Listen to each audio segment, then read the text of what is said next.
rakennusmateriaalien kierrätykseen. Raksa-appi. Raksa-appi on työkalu ja kauppapaikka rakennus- ja kiinteistöalojen yrityksille.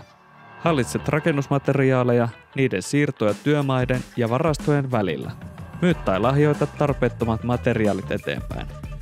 Näet varaston ja kierrätettävän materiaalin arvon.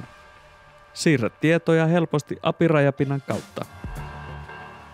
Raksa-appi toimii kaikilla laitteilla, työmaalla, tien päällä ja toimistossa.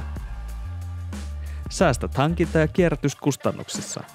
Vähennät jätteen määrää, tehostat uudelleenkäyttöä ja kierrätystä. Raksa-appilla todennat ylijäämämateriaalien käytön ja kierrätysvelvoitteen noudattamisen. Rekisteröidy maksutta ja tutustu Raksa-appiin. Osta yrityksellesi lisenssit ja aloita käyttö heti. www.raksaappi.fi